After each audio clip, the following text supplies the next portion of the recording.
Bentornati al nuovissimo aggiornamento con le previsioni meteo. Siamo tornati in una fase molto importante per stabilire se ci sarà o meno l'ondata di freddo. In arrivo da inizio novembre, tanti ne discutono, tanti ancora pensano che possa arrivare. In realtà al momento ci sono delle ipotesi molto alte, sta crescendo la probabilità che continui a reinsediarsi sull'Europa centrale e l'Italia, un campo di alta pressione, come si vede da questa immagine, molto solido, che porterà quindi della stabilità atmosferica a lungo termine e di conseguenza anche delle temperature che comunque man mano che andremo a trascorrere i primi giorni di novembre andranno a diminuire per l'arrivo di una massa d'aria molto fredda e instabile che giungerà sull'Europa orientale. Ormai questa massa d'aria è confermata che colpirà soprattutto il Mar Nero, andrà a insediarsi su quelle zone per portare maltempo e le prime nevicate a quote davvero molto basse, se non fino a quote pianeggianti.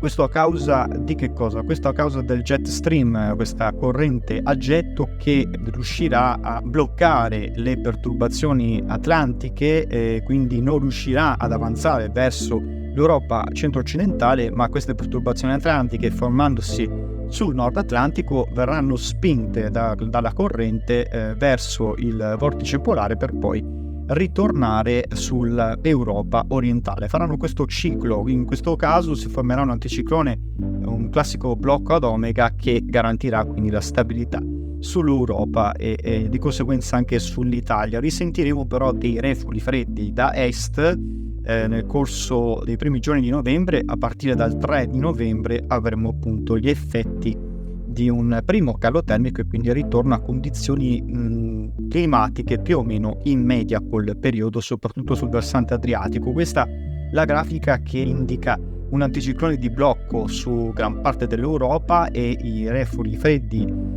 più situati sull'Europa orientale e sul Mar Nero. Qualcosa si risentirà anche sull'estremo sud, ma con fenomeni davvero scarsi. Infatti questa è la probabilità che gran parte dell'Italia non risentirà di effetti instabili, così come il modello europeo, che preannuncia comunque una fase più netta delle correnti fredde in arrivo verso anche il versante adriatico. Risentiremo comunque di un calo termico piuttosto lieve, ma come si evince dalla grafica il calo termico sarà evidente soprattutto dal 3 del mese, con gli effetti di nevicate a quote basse solamente sul Mar Nero. All'alba risentiremo di temperature minime attorno ai 6-8 gradi, quindi tipicamente di novembre, e massime anche non oltre i 16-17 gradi sul versante adriatico e sulle pianure del nord, dove insisteranno spesso le nebbie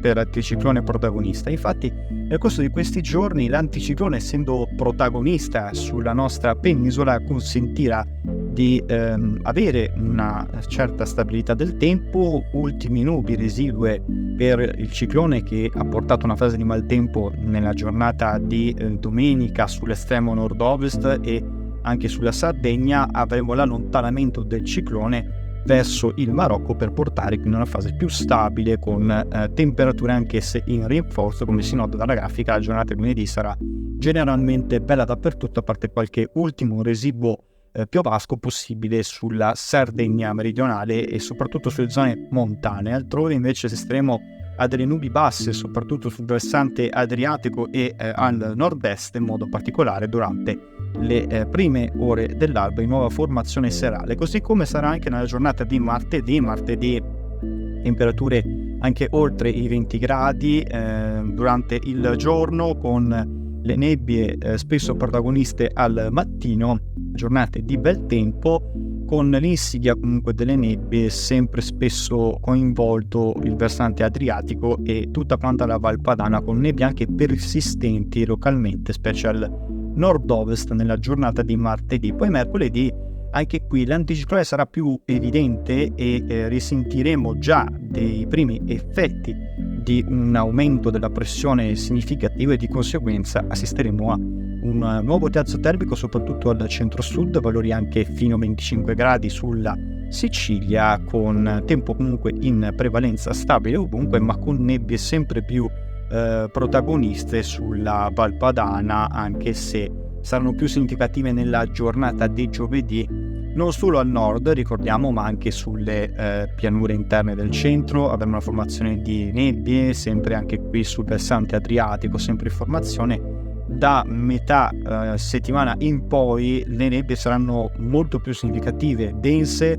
compatte, e di conseguenza sarà una giornata di bel tempo e più soleggiato sui monti, a differenza delle zone montane dove avremo delle nubi basse, le nubi basse che sono quindi il classico deposito di umidità nei bassi strati, e quindi di conseguenza temperature un po' più fredde in pianura rispetto ai monti, dove avremo quindi un clima decisamente più mite rispetto alle pianure. Poi man mano che abbiamo detto ci avviciniamo al 3-4 di novembre, assisteremo a un primo calo termico, quindi ritorno a temperature in media col periodo, ma sempre con le nebbie protagoniste, e quindi si alzerà anche il tasso di smog. Per maggiori informazioni comunque vi daremo dettagli nel corso dei prossimi video.